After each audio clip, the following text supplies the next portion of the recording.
Fala pessoal, tudo certo? Eu espero que sim. Bora simbora, bora simbora. É isso aí, eu abri alas que eu quero passar.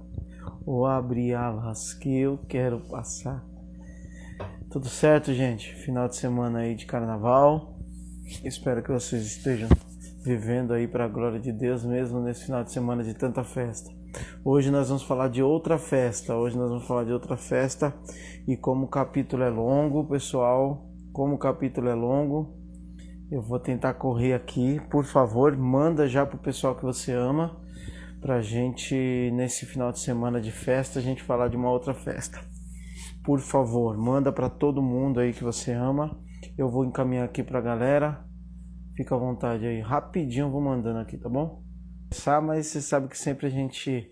Desculpa a falta de atenção que eu tava mandando, pessoal. Manda pro seu pessoal aí que você ama, pra gente falar. Atos 2, verso 4. Já abre em Atos 2, a gente vai tentar passar pelo capítulo inteiro, se Deus permitir.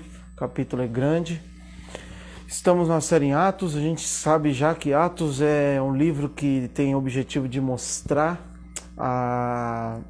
o nascimento da igreja, né? O nascimento de um novo povo que é cheio do Espírito Santo, e é Atos escrito por Lucas, para ser lido na sequência. A gente tem que ler para entender melhor na sequência do Evangelho de Lucas, ler Atos, que é os Atos de Jesus e os Atos do Espírito Santo.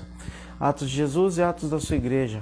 Então vamos ler aí Atos 2, versículo 4, mas vamos tentar passear pelo capítulo todo, tá bom? Que Deus abençoe você. A gente viu no capítulo 1 que foi a escolha a substituição, né? A ascensão de Jesus, a escolha de Matias e a troca. E Jesus sobe, né? Jesus está à direita de Deus, nós temos um intercessor, Jesus representa a igreja no céu e nós representamos o corpo de Cristo na terra. Amém? Bora lá. Versículo 4 de Atos número 2.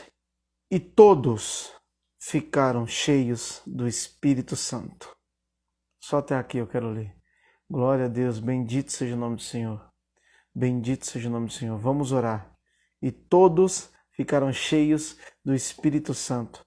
Prepare esse momento, faz uma oração forte aí, se é que existe oração fraca, e peça a Deus para que Ele nos aviva, para que Ele traga um avivamento para nós, que sejamos avivados hoje, não só hoje, mas todos os dias, através dessa mensagem, que sejamos avivados. Pai, eu oro, Senhor, para que cada pessoa que esteja conectada nesse momento ouça a sua santa palavra. Pai, apesar de mim, apesar do meu pecado, usa-me como um canal para levar essas pessoas vida. Pai, assim como o Senhor que me viu, me encontrou morto e me avivou, Senhor. Encontre essas pessoas e aviva elas, Senhor. Pai, em nome de Jesus, aqueles que estão mortos, o Senhor ressuscita, Senhor. Que o Senhor traga vida a quem está morto. Pai, em nome de Jesus eu oro. Obrigado, agradecendo, Senhor, pelo esse tempo, por essa conexão, agradecendo por cada pessoa que está se conectando aqui, seja agora ou depois, para ouvir essa mensagem. Pai, eu agradeço, Senhor, pela vida da minha esposa e do meu filho. Pai, nesse momento eu peço que o Senhor me dê força, me dê direcionamento para que eu fale com teus filhos. Pai, em nome de Jesus, guarda cada um, proteja cada um, esteja com eles, para que a sua palavra entre como uma faca afiada e separe, Senhor, o que é teu e o que não é teu. Pai, eu oro, tem misericórdia de mim, pois eu sou um pecador, um mendigo, Senhor, atrás de alimento. Me traz o alimento, Senhor, para que eu possa entregar para os seus filhos. Pai, de mim não tenho nada de bom, mas usa-me mais essa vez, Senhor, para falar com teus filhos. É o que eu oro, é o que eu peço em nome de Jesus. É o que eu oro, é o que eu peço em nome de Jesus. Usa esse pecador, Senhor, para falar com os teus filhos.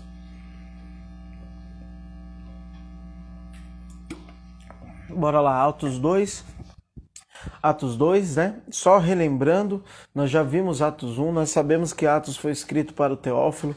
Lucas escreve para Teófilo com o objetivo de fortalecer a doutrina que ele aprendeu, né? Então vamos imaginar que Teófilo se converte, assim como eu e você, e o objetivo de Lucas vou fortalecer aquilo que você já aprendeu. Tudo que você entendeu, agora eu vou trazer aqui um relato para você ter mais entendimento, para você se fortalecer nessa fé. Porque você crer em Jesus não é simplesmente só crer. E assim vai. O objetivo dele é mandar para a igreja também, né? Hoje nós somos os teófilos que estamos recebendo essa carta de Lucas, que com o objetivo de fortalecer nossa fé. Como a gente já leu, nós vamos agora para o Atos 2. Manda para os seus amigos, volta no 0. Atos 0 é a introdução para explicar o porquê do livro. Atos 1 é a ascensão de Jesus. Assista essas mensagens, ouça se for necessário, ouça elas para que você seja cheio de entendimento sobre a palavra do Espírito Santo, tá bom? Vamos lá. Atos 2, verso 1. Chegando o dia de Pentecostes. Pentecostes, a gente está acostumado a... já vamos parar aí. Essa que é a treta, né? A gente começa a ler a Bíblia, a gente fica apaixonado. Eu espero em Deus que a gente consiga fazer em 1 hora isso aqui. Mas vamos lá. Pentecostes, ele quer dizer 50. 50 dias depois da Páscoa é se comemorada a festa de Pentecostes. A festa de Pentecostes não é um símbolo nosso que a gente costuma usar, tem um culto avivado, um culto pentecostal, é um culto cheio de fogo, isso, aquilo, outro, mas Pentecostes não significa isso. Pentecostes significa 50. Eram as festas das semanas, 49 dias, no dia 50 era comemorada a festa de Pentecostes. Era a festa da primícia, então era os primeiros frutos da colheita era entregue nesse dia. Então era uma festa grande, era uma festa que o judeu fazia. É um ritual judeu. Tinha as 3 festas da peregrinação, já a gente vai entrar nesses nomes, mas vamos lá.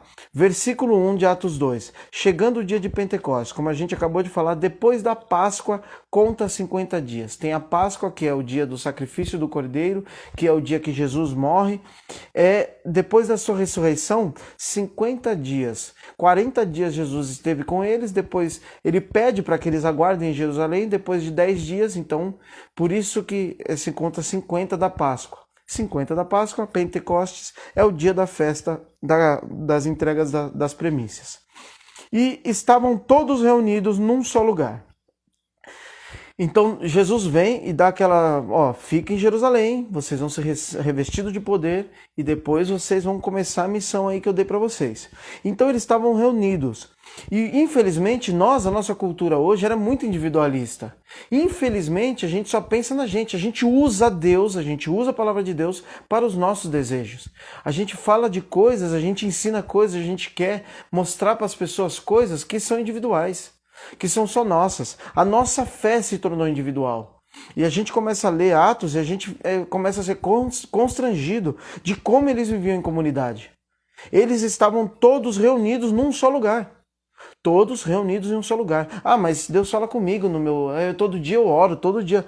Mas isso não significa que você está com Deus. O seu individualismo mostra que você não pode ser corrigido por Deus, porque Deus usa pessoas para curar pessoas. Deus usa pessoas para direcionar pessoas. Deus usa pessoas para ensinar pessoas. Por isso a necessidade da igreja. Por isso a necessidade de estarmos reunidos em um só lugar. E aí você vai ter a sua comunidade de fé e aí fica a seu critério. É claro que nós precisamos buscar igrejas saudáveis para nos reunirmos com pessoas de fé saudáveis. Amém? Bora lá, versículo 2. De repente veio do céu um som. De repente veio do céu um som. É claro que de repente, mas depois de 2.000 anos de história, depois de 5.000 anos, de 2.000 anos, e aí a gente vai conversar aí sobre a origem do mundo, Deus já está escrevendo essa história. É de repente, mas Deus já está escrevendo essa história. E foi de repente. Isso nos mostra que nós não podemos produzir. Nós não podemos produzir o mover de Deus. Deus faz. Eles estavam esperando, que foi a ordem de Jesus, e aí a gente entende sempre que Deus trabalha com alguns processos, né? Às vezes você quer o plano todo, mas Deus vai te dar um passo a passo, e Ele vai falar, vai ali e começa um papo com essa pessoa. E aí você vai, e quando você está no meio da conversa, você percebe que há outro direcionamento. E assim vai. Foi assim com Abraão, vai ter a promessa. Como que vai ser? Vai ser aqui, vai ser aquilo lá. Você vai ter um filho. Mas sua herança vai ser desse tanto. Tenha fé. E assim vai.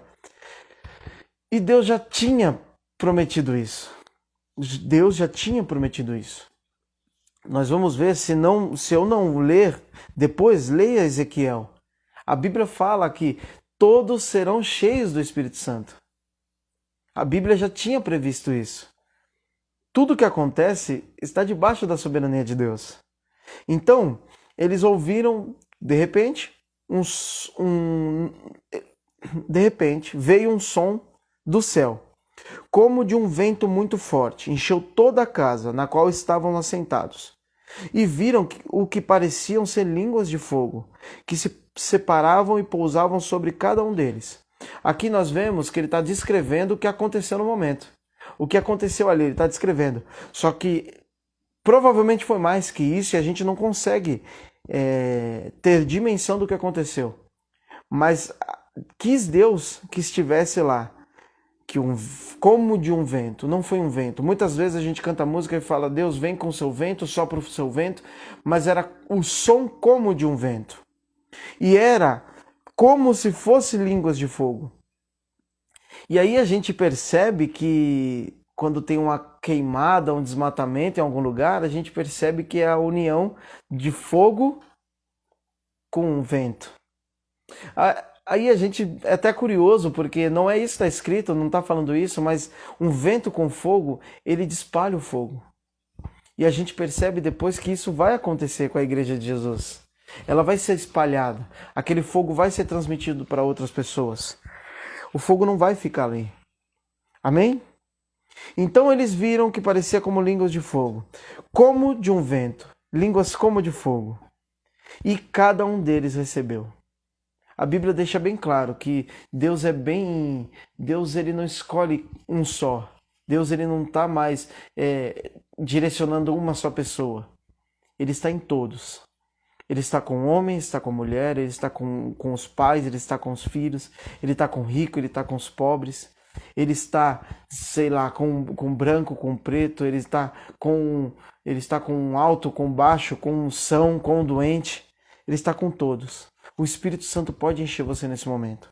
As pessoas me perguntaram essa semana,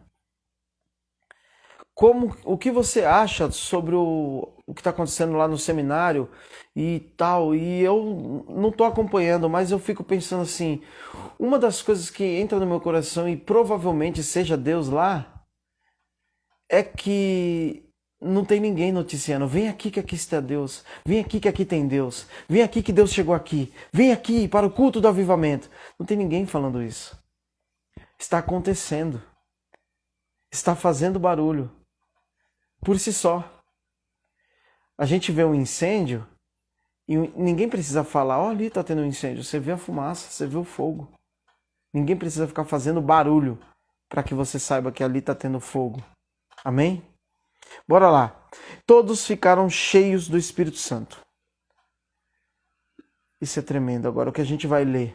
A gente percebe que em Pentecostes a gente fica pensando no fogo, no fogo, no fogo, no fogo, mas é exatamente a criação, Deus criando um novo ser humano.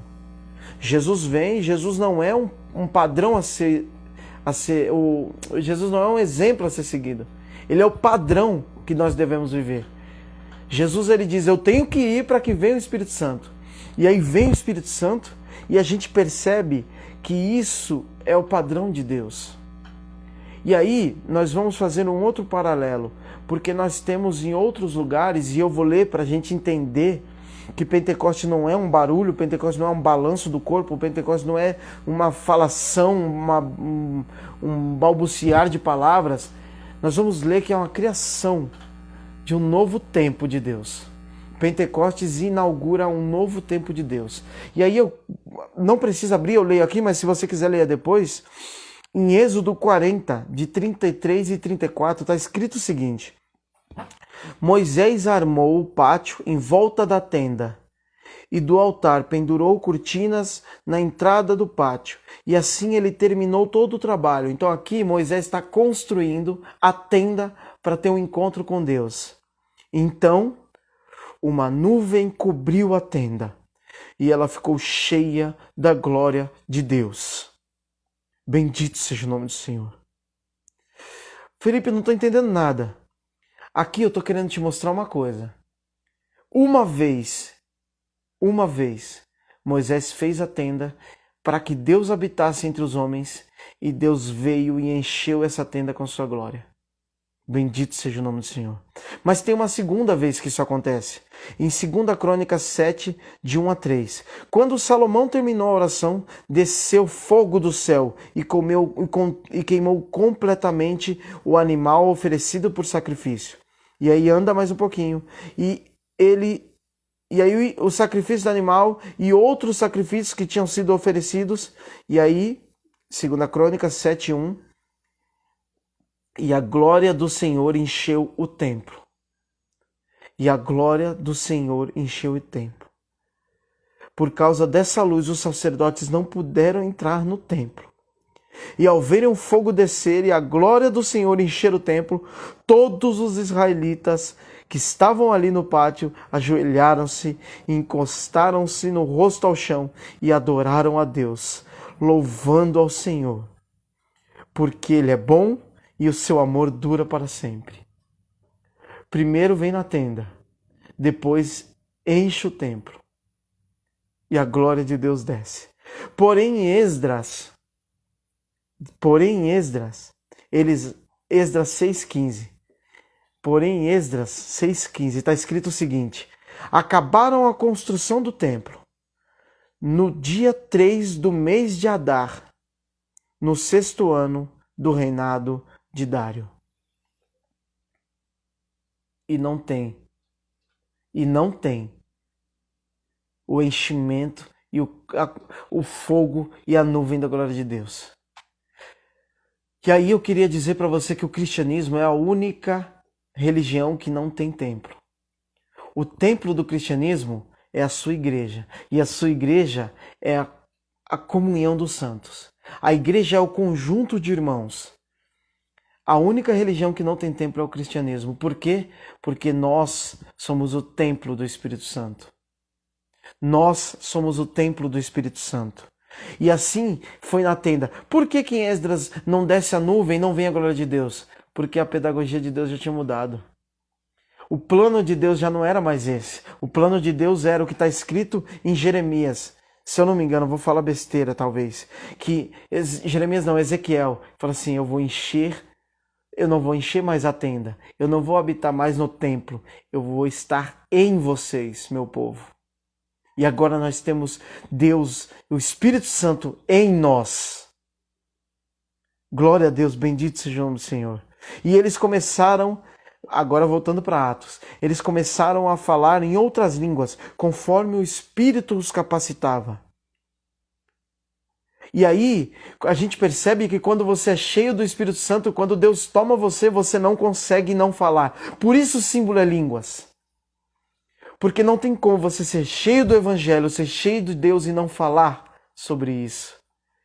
A Bíblia fala em Atos 17, 18. Os filósofos olham para Paulo e falam: o que está dizendo esse tagarela?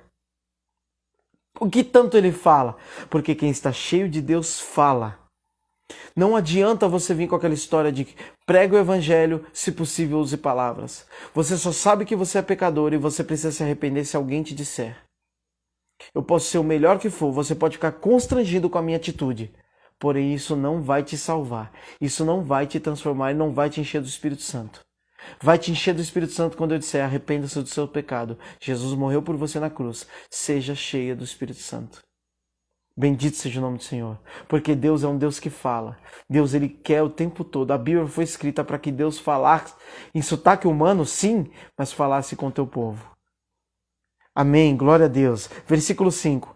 Havia em Jerusalém judeus, devotos a Deus, vindos de todas as nações do mundo. Era o carnaval. Imagina o carnaval, vem todo mundo para o Brasil. É bloquinho aqui, é bloquinho agora, é bloquinho, é festa, é a folia. Jesus é só um exemplo para você. É como se fosse o carnaval. O pessoal ia. São as festas judaicas. Aí, como eu disse que eu ia falar agora. Eram 3 festas judaicas da peregrinação. Era como se fosse assim: você é judeu, você tem que participar desses eventos. E aí todos os judeus iam para Jerusalém. E aí as festas é a Páscoa, que é o Pessa, Shavuot, que é as festas das semanas, e também as festas de Pentecoste, que é o mesmo. Shavuot é a festa da primícia, festa das semanas e Pentecostes. É a mesma festa. E Sukkah, que é a celebração das cabanas e dos tabernáculos. Essas 3 festas um judeu tinha que ir para lá. Então estava cheio de judeu em Pentecostes. Tava lá todo mundo. Aí você vai, ai não, a Bíblia não é verdade. Sabe por quê? Porque está escrito todo mundo estava em Jerusalém e não estava todo mundo. Tá de brincadeira comigo, né, cara? É uma expressão. Todos os judeus iam para Jerusalém. Então, lá havia em Jerusalém devotos de Deus. Tinha pessoa que não era judeu, mas se converteu ao judaísmo. Opa! Mas se converteu ao judaísmo. Deixa eu terminar aqui, filho. Eu tô lendo aqui. Por favor, filho. Fecha ali a porta, então. Você vai sentar no meu colo? Então fecha ali a porta. Então fecha a porta, por favor. Eu vou ficar com você. Combinado. Eu te amo, meu filho. Filho, fecha a porta, por favor. Muito obrigado. Bora lá. 5. Havia em Jerusalém judeus e devotos a Deus, vindo de todas as nações. Não tinha todas as nações. Tinha todos os lugares que tinham judeus iam para lá. Porque era festa obrigatória para um judeu. Um judeu devoto, um judeu fiel ao judaísmo, ele ia para lá para a festa de Shavuot, a festa das semanas, que é Pentecostes. Ouvindo o som, ajuntou-se uma multidão. Então imagina, aquele pessoal ficou cheio do Espírito Santo, houve um som como de um vento forte, e eles começaram a falar línguas como que o Espírito capacitava cada um, e cerca de 120 pessoas estavam ali, reunidas, e aí o pessoal começa a se aproximar. O que é isso que está acontecendo? Que bagunça é essa? Que algazarra é essa? Deixa eu ir lá ver o que está acontecendo. Deixa eu ficar por dentro dessa fofoca. Deixa eu ficar por dentro dessa fofoca. E aí eu venho trazer pra gente uma outra reflexão. Tá todo mundo falando do seminário Avivamento e o pessoal e 10 dias de adoração. Perfeito, top. Eu também quero saber dessa fofoca. Eu também quero estar dentro dessa fofoca. Mas morreram mais de 40 mil pessoas no terremoto. Se eu não me engano, na Turquia. Na Turquia, mais de 40 mil mortos. E eu não vejo ninguém querendo fofocar sobre isso, pedir oração, querendo clamar para que Deus avive também esse lugar. Infelizmente, nós estamos vivendo de hype em hype. Mas glória a Deus, porque Ele é bom e tem misericórdia de nós. Bendito seja o nome do Senhor. E eles se juntaram e eles ficaram perplexos porque eles eram de todos os lugares do mundo. Muita gente. Mas eles ouviam os discípulos de Jesus falarem suas próprias línguas. Então imagina que eu sou brasileiro e eu vou lá nesse avivamento do seminário lá, e eu chego lá, eles estão falando tudo em inglês e eu começo a entender na minha própria língua.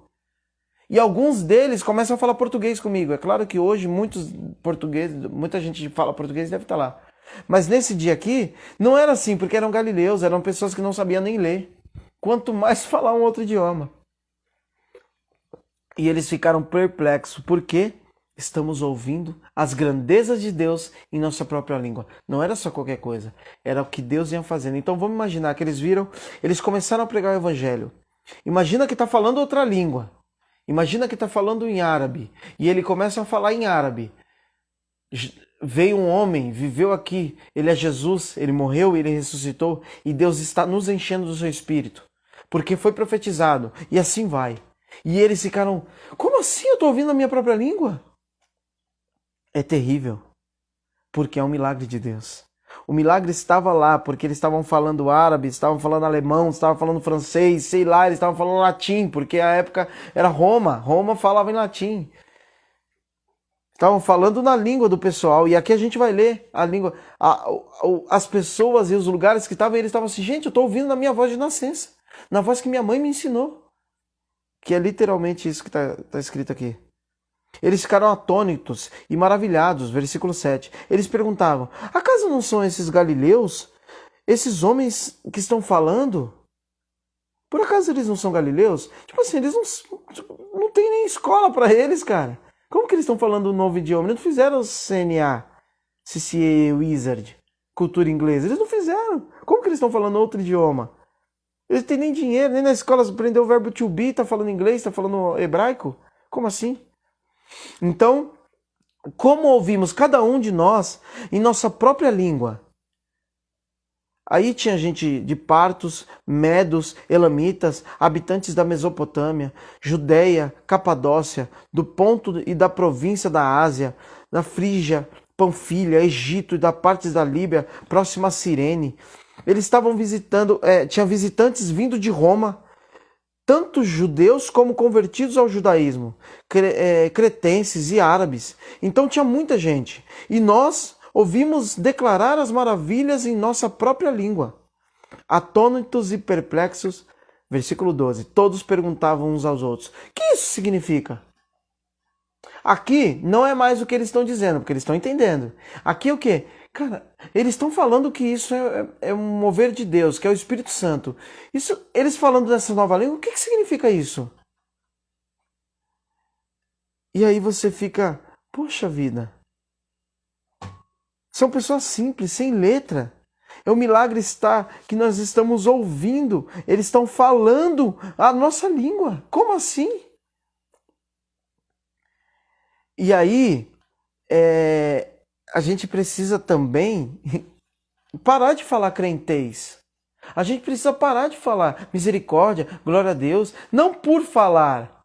Mas a questão é que a gente está na rua, a gente está atendendo, eu sou um vendedor, eu estou atendendo uma pessoa, e ele fala uma coisa que é da época, que é da gíria, ou ele fala com algum trejeito, e eu falo crentez para ele: você precisa de Jesus? Sem verdadeiramente o amar, sem o verdadeiramente falar o diálogo dele? Às vezes eu tô com alguém que é de quebrada e tal, e eu tenho que falar uma gíria.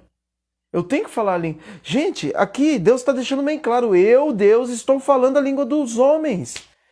Deus fez algo sobrenatural para que nós falemos a língua dos homens. Eu não tenho que me fechar e falar só o que a igreja aguenta ouvir, o que a igreja pode ouvir. Eu tenho que falar na língua dos homens. Eu tenho que me fazer entender na língua dos homens. Paulo diz: eu me fiz de louco. Ele não pecava como um louco, ele se fazia de louco. Por quê? Ele, por exemplo, você é um universitário, fale de maneira universitária para que os universitários ouçam as maravilhas de Deus na sua própria língua.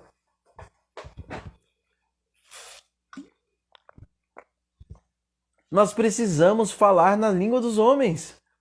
A gente está muito labachúria, labacanta e não está falando: Jesus te salvou, Jesus pagou o seu pecado, Jesus ama você.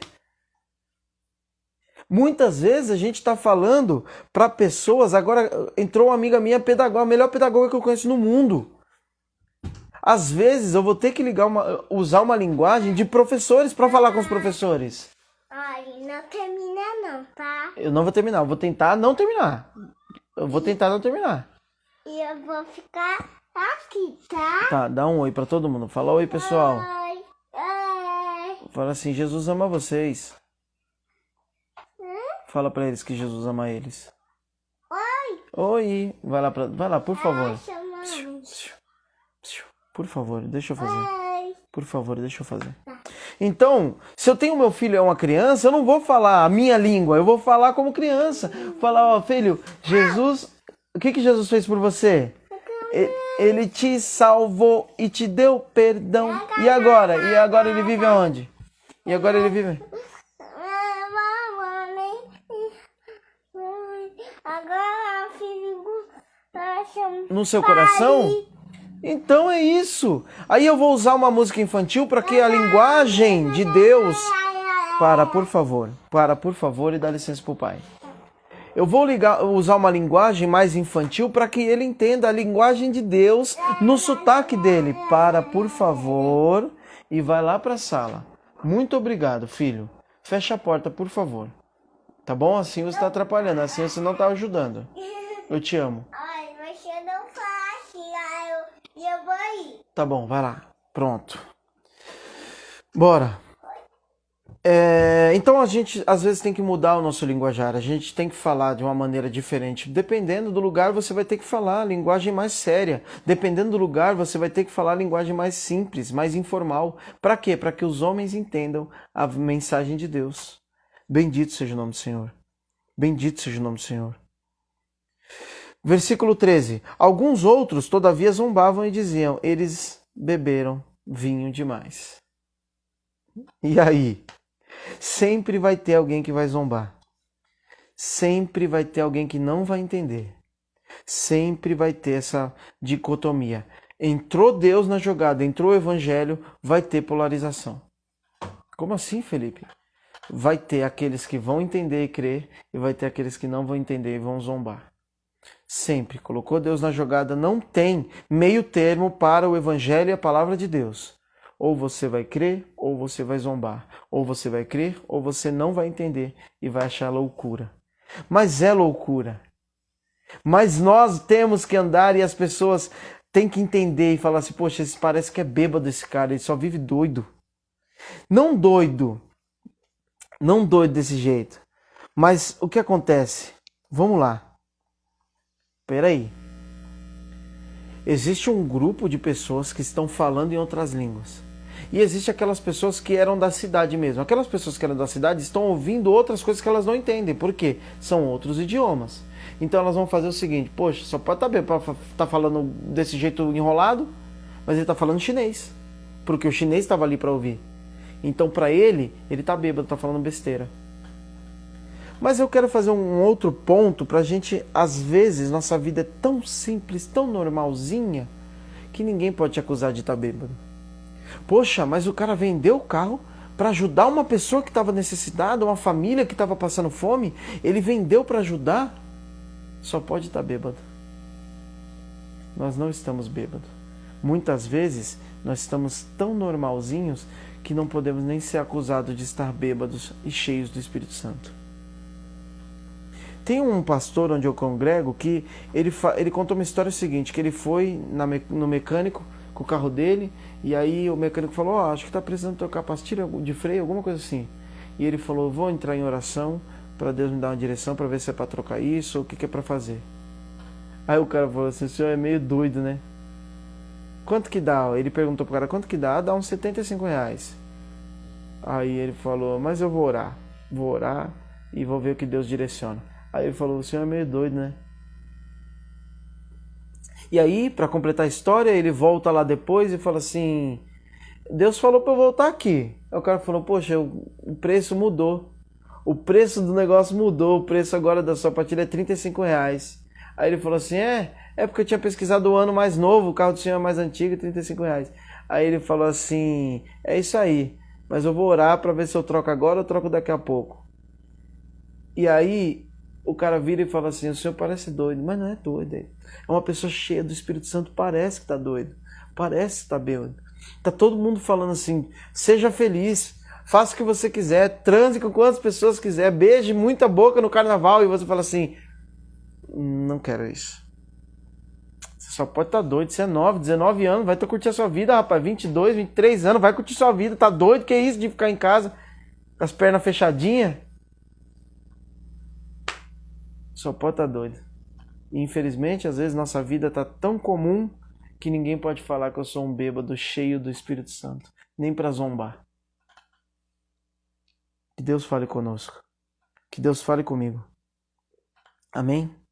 E aí, as pessoas que viram para mim e falam assim: é que a gente está lendo, vamos voltar lá. Acabou de acontecer um milagre, os caras estão falando em outras línguas e as pessoas estão entendendo e elas perguntaram: mas o que é isso? Eles estão falando na minha língua nascença. Esses caras não sabem nem ler. E aconteceu um milagre. Amém ou não amém? Aconteceu um milagre. Mas as pessoas zombaram. Não adianta. Milagre não converte ninguém. Para que câmera que eu falo? Para essa aqui. Milagre não converte ninguém. Milagre não converte ninguém. É capaz de você receber um milagre e você dizer: nossa, foi a Dona Maria que me ajudou nesse milagre.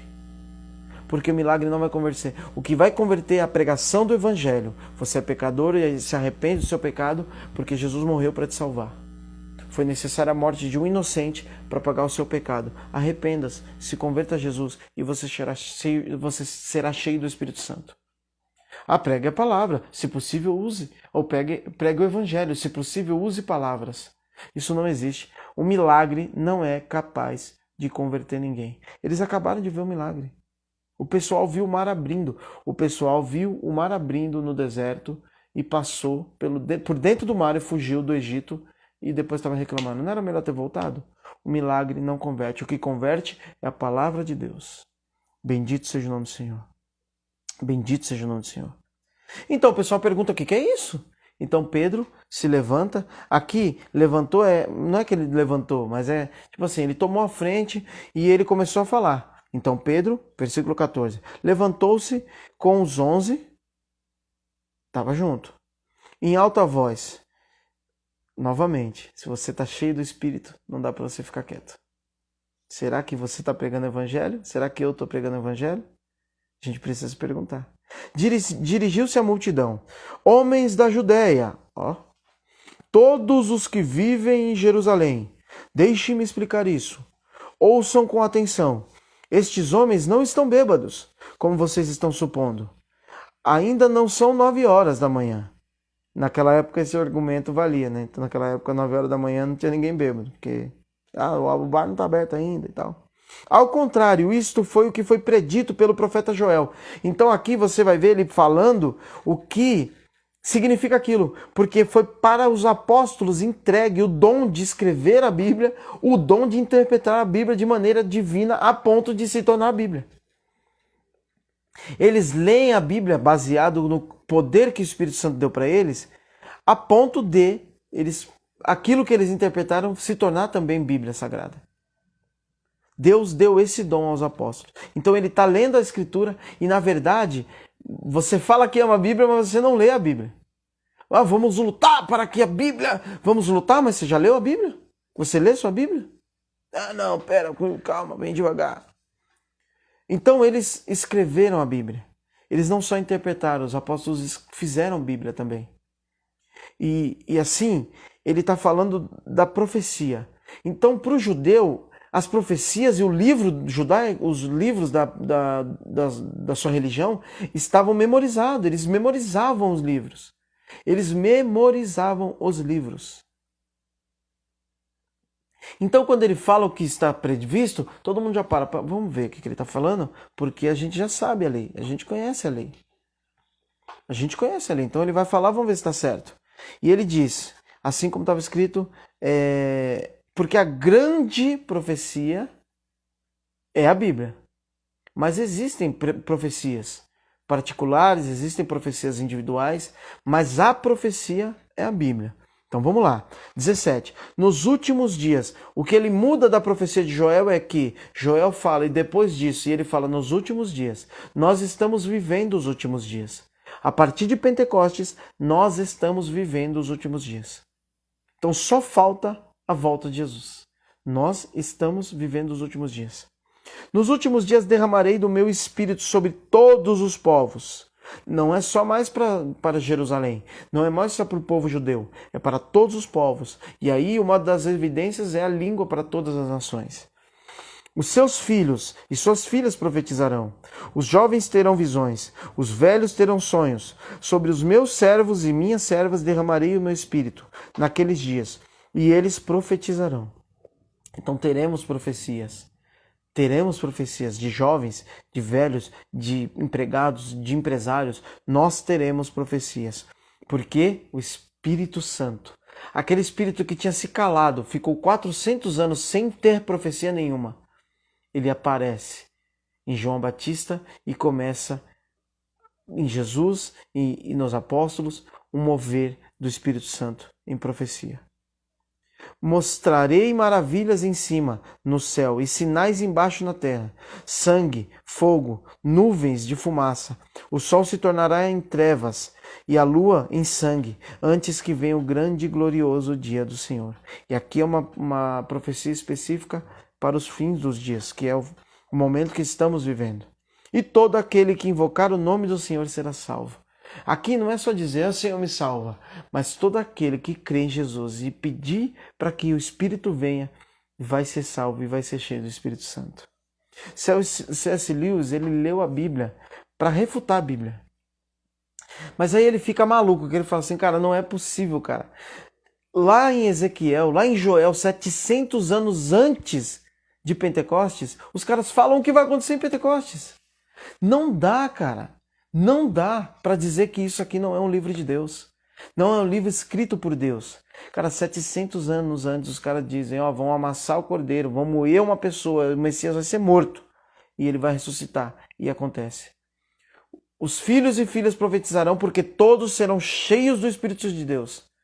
Parece uma loucura, porque antes era assim, Sansão era cheio do Espírito, e aí resolveu o problema. Davi era cheio do Espírito, e aí resolveu o problema. O outro era cheio do Espírito, um de cada vez. Agora não, é o povo todo cheio do Espírito Santo, como foi profetizado.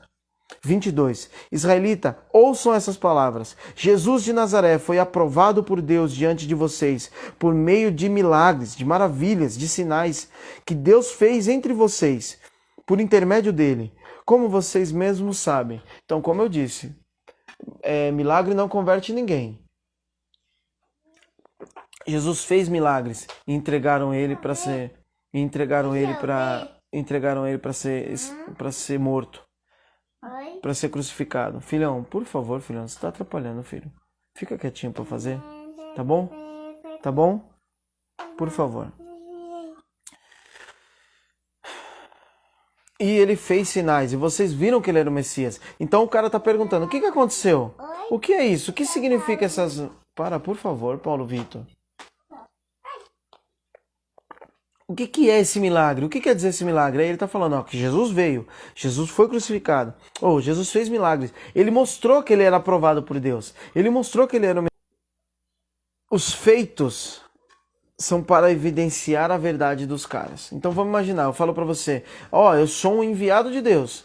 Aí você fala assim, e eu te trago uma mensagem. Eu falo, e para provar que essa mensagem é verdade, põe a mão na cabeça e fala, levanta e anda. A pessoa levanta e anda. Não é para ser feito milagre por ser feito milagre. É para mostrar que a minha mensagem é verdadeira. Jesus fez para mostrar que ele era verdadeiro, que ele era o Filho de Deus. Então, ele faz isso. Ele faz as coisas mostrando que ele é o Filho de Deus. E que a mensagem dele é verdadeira. Que o Evangelho é verdadeiro. Por quê? Porque as manifestações dão prova do que ele fala é verdade. Então os apóstolos começam a fazer milagres para quê? Para evidenciar que a mensagem dele era verdade. Amém? Estes homens, este Jesus, Pedro está explicando. Ouçam, vocês sabem que ele fez milagres, vocês viram que ele fez maravilhas aqui entre vocês. Mas este homem foi entregue por vocês, para o pré-conhecimento de Deus. Vamos lá, de novo. Este homem foi entregue por propósito determinado e pré-conhecimento de Deus, e vocês, com a ajuda de homem perverso, mataram e pregaram-no na cruz. E a gente vê que o homem, Deus, ele tem o conhecimento e ele predetermina algumas coisas na história da redenção, mas que o homem também é culpado. O homem, e Jesus e Pedro vira para eles e fala assim, gente, vocês estão vendo o milagre e vocês viram o milagre em Jesus, mas vocês ajudaram, entregaram ele para Pôncio Pilatos, um homem perverso, que podia ter visto que Jesus, ele viu que Jesus era inocente, mesmo assim ele quis agradar vocês, e para agradar vocês ele entregou Jesus, e Jesus foi morto numa cruz, não foi cortada a cabeça, ele não foi, envenenado, ele foi crucificado, a pior morte que tem. Na época dos judeus, na época do Império Romano, a pior morte que tinha era ser crucificado. Jesus foi entregue, crucificado por vocês. Vocês estão desesperados agora, estão perplexos, estão vendo maravilhas feitas pelo Espírito Santo, mas vocês entregaram Jesus. Vocês entregaram Jesus. Quantas vezes nós vemos milagres, nós participamos de milagres e nós entregamos Jesus no outro dia? Que Jesus tenha misericórdia de nós, que Ele venha nos encher do seu Santo Espírito. Deus determinou que Jesus fosse morto, que Jesus fosse crucificado, mas você vai prestar conta de tudo que você tem feito. você vai prestar conta do que você faz. Deus predeterminou. Deus sabia o que ia acontecer, mas nós somos responsáveis também. Ai de nós, que não sejamos nós que desviemos pessoas do caminho de Jesus. Versículo 24.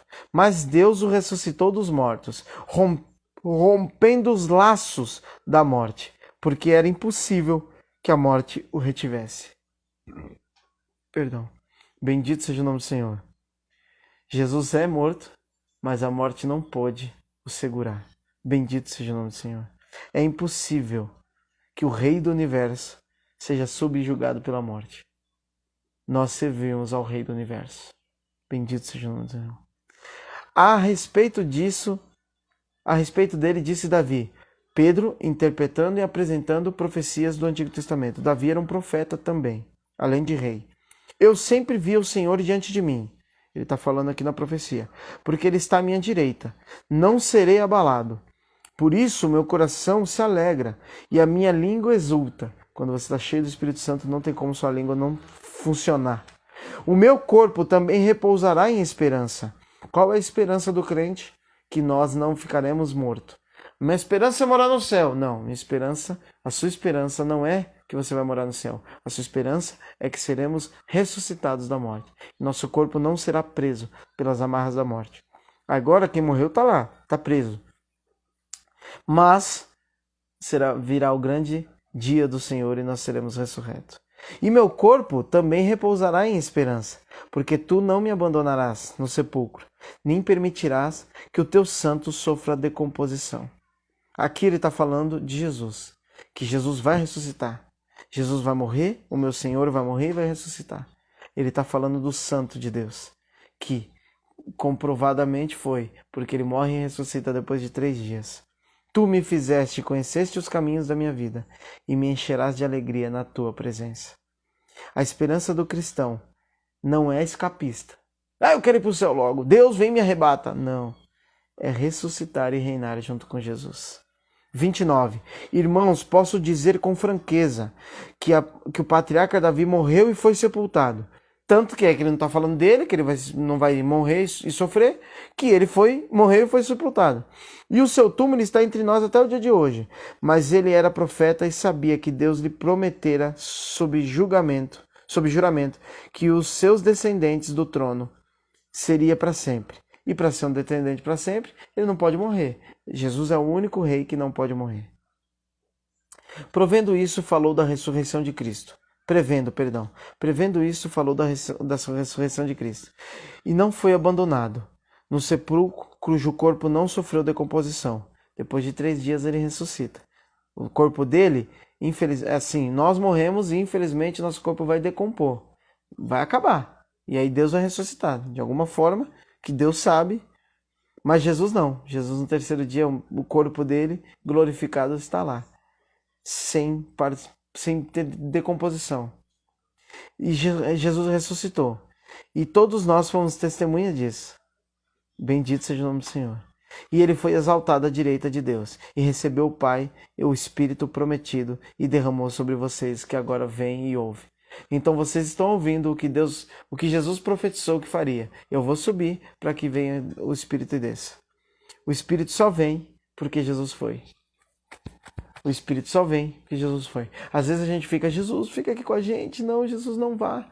Mas às vezes a gente precisa perder para que o Espírito venha e encha o nosso coração. Por isso Davi subiu aos céus, mas Davi não subiu aos céus. Versículo 34. Mas ele mesmo declarou, o Senhor disse ao meu Senhor, sente-se à minha direita. Deus disse a Jesus, senta-se à minha direita, até que eu ponha teus inimigos como estrado do seu pé. Jesus foi elevado e ele está representando nós diante do Pai. Bendito seja o nome do Senhor. 36. Portanto, todo Israel fique certo disso. Este Jesus que vocês viram crucificado, que vocês mesmos crucificaram, Deus fez Cristo, Senhor Jesus. Bendito seja o nome do Senhor. Nós vamos pagar o que estamos fazendo, mas Deus é soberano. Bendito seja o nome do Senhor. 37. Quando ouviram isso, eles ficaram aflitos E o seu coração, eles perguntavam a Pedro: irmãos, o que faremos? Então imagina, isso é muito bom. Imagina que Pedro está falando: gente, ó, vocês viram maravilhas, vocês viram nós falamos em outro idioma, vocês viram milagre. Mas isso aconteceu porque Deus mandou. Vocês crucificaram Jesus. Esse cara que mandou esse espírito pra gente e deu poder pra gente fazer isso aí, esse cara que vocês crucificaram. Imagina aquele cara que fez isso, que falou Barrabás. Ele ali ouvindo isso, ele desesperado. Meu Deus, o que eu faço? Meu Deus, o que eu faço? E agora? E ele está perguntando para os discípulos. E agora eu quero fazer um outro paralelo. Imagina que Pedro está pregando o primeiro sermão cristão da história do mundo e os discípulos estão passeando pela multidão. Quando que eu olho para a igreja e os discípulos estão gritando glória a Deus, fala a Deus, para constranger aquela pessoa que ele sabe que está em pecado, os apóstolos estão passeando para tentar esclarecer aquilo que Pedro estava dizendo. A gente está um pouco no caminho errado. Mas Deus tem misericórdia de nós. Deus tem misericórdia de nós. Deus tenha misericórdia de nós. Bendito seja o nome do Senhor. Bendito seja o nome do Senhor. Bora lá. 37. Quando ouviram isso, eles perguntaram: o que faremos? Então, tipo assim, Pedro pregou agora, eu entendi que eu sou pecador. O que eu faço? Pedro está falando que eu preciso me arrepender. O que eu faço? Essa é a pergunta de uma pessoa que se converteu, que de verdade se converteu.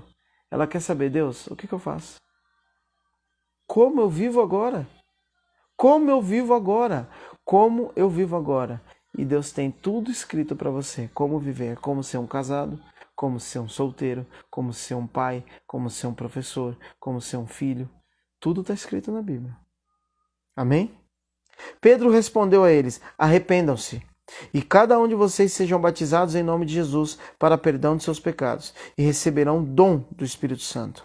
Pois a promessa é para vocês.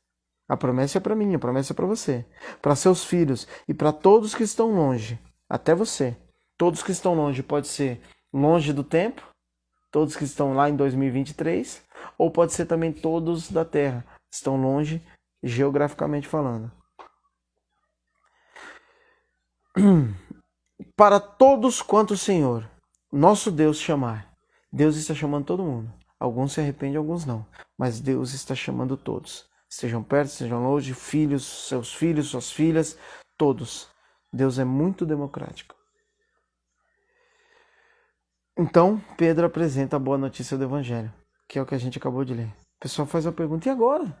Eu mandei mesmo para matar Jesus, o que eu faço, cara? Eu tô aflito agora, porque eu tô vendo isso. Se arrependa. Se arrependa. E Deus, então, Pedro apresenta o Evangelho, que é uma boa notícia. Bora lá. Então, arrependam-se, Deus vai chamar você.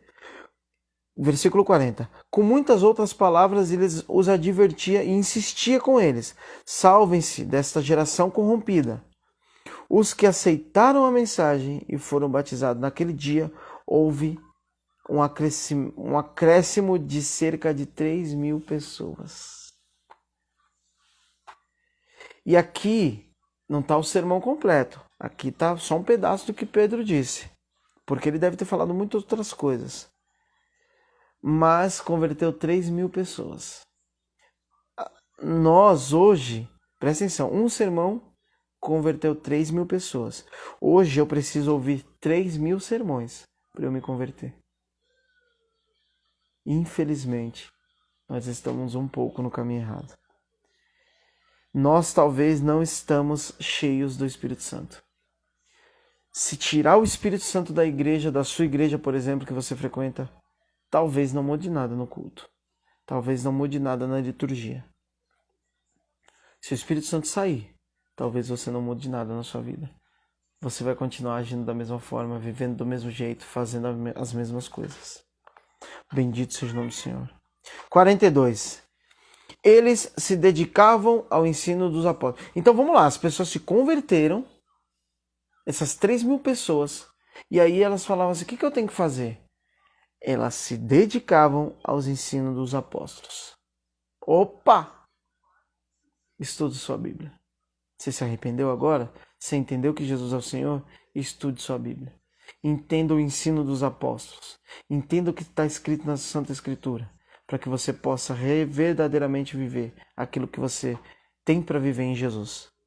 E a comunhão, e o partir do pão, e as orações. Então eles estavam todo dia, todo o tempo, dedicando-se aos ensinos dos apóstolos, à comunhão, que é estar junto, pare de ficar sozinho, ao partir do pão e às orações. Tem muita gente que infelizmente divide. Ah não, porque tem que ter doutrina. E aí o outro, não, doutrina, mas você tem que orar. A letra mata, o espírito que vivifica. Então você tem que orar. Deus me livre. Não é nenhum nem outro. São os dois. Os 3.000, os 120, os apóstolos estavam juntos. Eles estavam juntos. Se dedicavam ao ensino. Sim, o ensino. Se dedicavam à comunhão.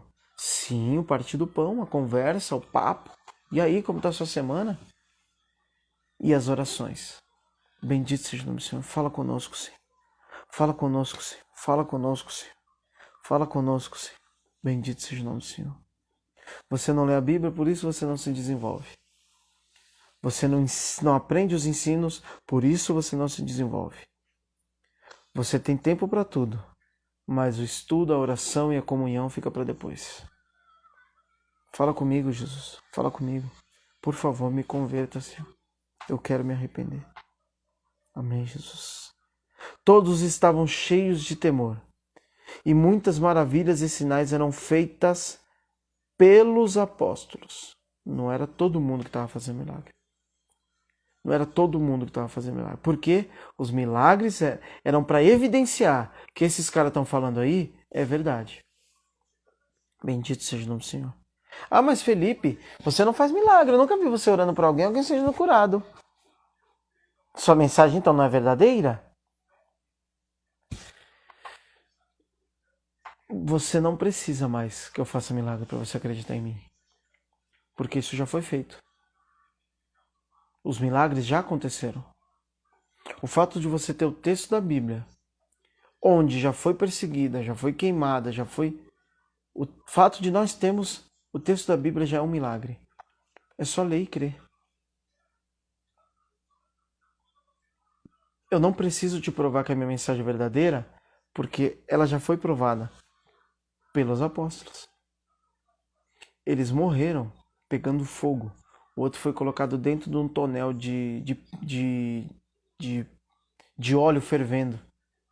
O outro foi amarrado num cavalo e amarrado no outro cavalo e puxaram ele e ele rasgou no meio. E eles não negaram. O outro colocava a mão, a pessoa era curada. O outro, o pano dele curava. Eu não preciso te provar, eles já viveram isso, já fizeram isso. A mensagem deles é verdadeira. E o que eu estou te apresentando hoje é a mensagem deles. É a mensagem de Jesus. É o Evangelho. O que é o Evangelho? Jesus morreu pelos seus pecados. E ele já resolveu o problema do pecado na sua vida. Você precisa ter fé e acreditar. E a sua vida vai ser transformada. Porque o Rei do Universo vai reinar sobre você. Bendito seja o nome do Senhor. Bendito seja o nome do Senhor. Os que criam mantinham-se unidos e tinham tudo em comum. Olha isso. Será que alguém pode te corrigir, pode estar com você? Será que você tem algo em comum com alguém? Meu carro, minha casa, é meu. Vai para lá, vai conquistar o seu. Como não ver Jesus nessa realidade que eu estou falando para você? Como não? Você só vive sozinho. Você só vive sozinho. Você acha que se converter é levantar a mão lá no culto. Eles não só levantaram a mão lá no culto de Pedro. Eles eram cheios de temor. Eles meditavam na palavra. Eles viviam comunhão. Eles viviam oração. E eles tinham tudo em comum. É só ver o fruto. Como que eu sei que você se converteu? É só ver o fruto. Bendito seja o nome do Senhor. Eles vendiam suas propriedades e bens. Eles distribuíam cada um conforme a sua necessidade. E aí você vai falar para mim que existe apóstolo hoje. E existe. Mas será que o apóstolo está vendendo as coisas dele para ajudar as pessoas? Só pode estar bêbado. Será que o seu apóstolo vende as coisas dele para ficar bem? Será que você olha para ele e ele está tendo comunhão e ele está vivendo em comum com as pessoas? Talvez não, porque ele só quer ser o título de apóstolo. Sei lá. Perdão, Senhor, por eu estar falando besteira, se eu estiver falando besteira. Cura meu coração e minha boca para que eu não fale besteira, Senhor. Hoje você tem um bispo aí. Pergunta pro seu bispo, pro seu apóstolo. Pergunta para ele. Pergunta para ele se ele faz isso. Nós somos a religião sem templo. Então nós não precisamos gastar com tantas coisas para que as pessoas venham na nossa igreja. Ah, mas o estacionamento, tem que comprar estacionamento. Tudo bem, cara, mas estacionamento... Eu vou comprar estacionamento, pagar uns 300 mil no terreno, mas eu tenho 300 mil membros, por exemplo, que estão com uma conta atrasada. Precisa de ajuda e não tem para quem pedir. Mas eu nem vivo com ele, como que eu vou ajudar? Bendito seja o nome do Senhor. Bendito seja o nome do Senhor. Nós somos a religião sem templo, mas nunca se investiu tanto em tijolos enquanto as pedras vivas estão decepcionadas com a suposta igreja. Eu escrevi essa frase aqui e achei bonita. Vou ler de novo, porque eu achei muito bonita. Somos a religião sem templo, mas que nunca se investiu tanto em tijolos enquanto as pedras vivas estão decepcionadas com a suposta igreja. Se isso não mexe com você, não bate no seu coração, ore a Deus e pergunte para Ele a necessidade das pessoas ao seu redor. Porque as pessoas estão precisando de um avivamento. Às vezes, o seu ficar sozinho e não entender o que está acontecendo lá no seminário nos Estados Unidos é um avivamento. Às vezes, a sua mãe, a sua tia, o seu familiar triste e você trazendo boas palavras é o avivamento que você precisa. Todos os dias, versículo 46, todos os dias. Cara, se converteu 3.000 pessoas. Eu preciso gastar tempo com eles. Não é falou, tchau, se inscreve no meu canal e tchau. Não, vem aqui, cara, eu vou conversar com você. Eu preciso te ensinar, você precisa aprender as coisas. Não é assim bagunçado. Se é judeu, você vai continuar indo no templo, você vai continuar. Mas você precisa entender quem é Jesus, quem é o Espírito Santo, quem é Deus, quem você é agora. Continuavam a se reunir no pátio do templo. Partiam o pão em casa e juntos participavam das refeições, com alegria e sinceridade no coração, louvando a Deus e tendo simpatia de todo o povo. Gente, quando eu li isso aqui, cara, isso mexeu no meu coração.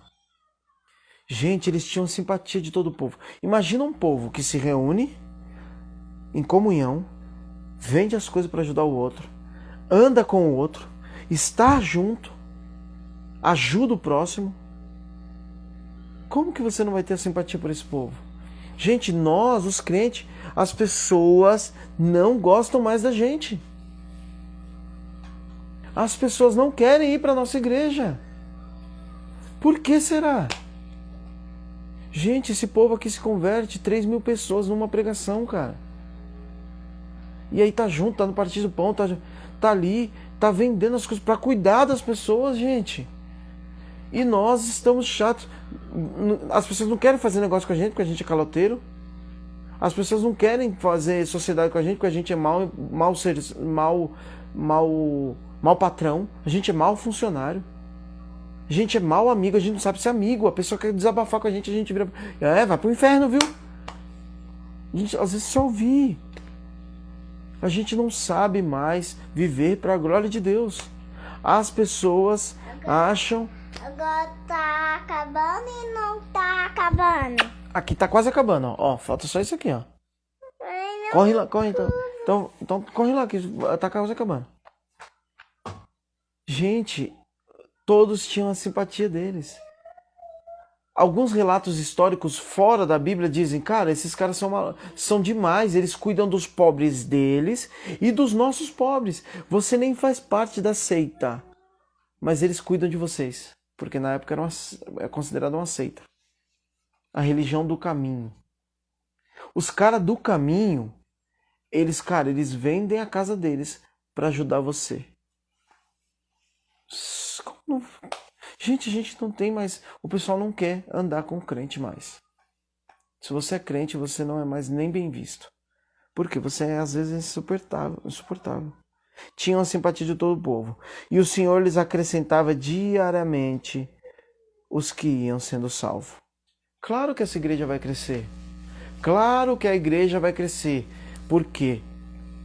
O cara está ensinando o Antigo Testamento de maneira nunca antes vista. O cara tá pondo a mão, o outro tá sendo curado. O cara tá fazendo milagre, mas ao mesmo tempo ele tá dizendo que eu sou salvo. Ao mesmo tempo ele tá dizendo, gente, ó, para provar que vocês têm o Espírito Santo, têm acesso ao Espírito Santo, eu vou orar e curar quem precisa de cura. As pessoas eram curadas. Arrependa do seu pecado, se arrepende de Jesus e você será salvo. Mas como é isso? Vem aqui, vamos tomar um café, você vai ver. E aí a pessoa vê como você trata a sua esposa, a pessoa vê como você trata seu filho, a pessoa vê como você usa a sua rede social, a pessoa vê que você é outra pessoa. Ela vai falar assim, oxe, mas realmente faz sentido o que ele está falando. Aí você fala, Jesus morreu por você também, ele veio te salvar. Você é salvo e seja cheio do Espírito Santo. É claro que vai crescer essa igreja. Até eu quero ir para essa igreja. Até eu quero ir para essa igreja. Todos os dias tinha culto. E todos os dias tinha comunhão. E todos os dias eles participavam e separavam o pão. Resumindo tudo, gente. Ali deu início à igreja de Jesus. Esse dia, dia de Pentecostes, não é o dia do foguinho.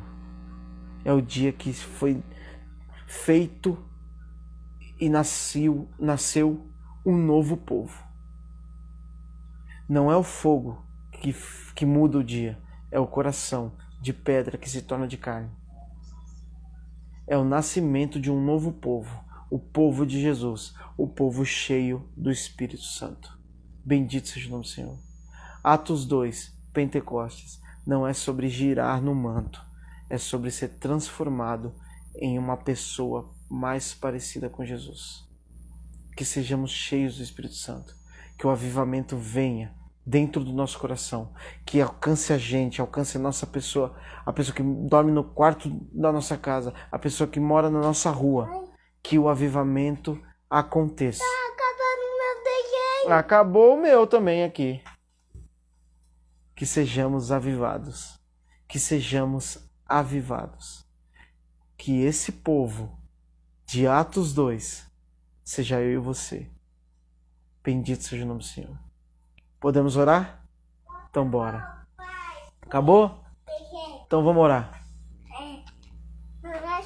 Senhor Jesus, cuidado para não derrubar, tá bom? Porque eu preciso orar. Cuidado para não derrubar. Vamos orar. Vamos orar. Não, sem bagunça. Oração. Deixa eu ver aqui. Vê o quê? Essa música. Vai lá. Que acabou aqui essa. Senhor, eu te peço, Pai, em nome de Jesus, venha com o teu Santo Espírito, transforma cada vida de quem está ouvindo essa mensagem. Senhor, perdoa as distrações, mas apesar de mim, eu sei que o Senhor faz. Eu sou um pecador fraco, mas o Senhor me avivou, o Senhor me encheu do seu Espírito, porque o Senhor é Deus, e o Senhor pode fazer o que o Senhor quiser. O maior milagre de todos, Senhor, é a nossa salvação.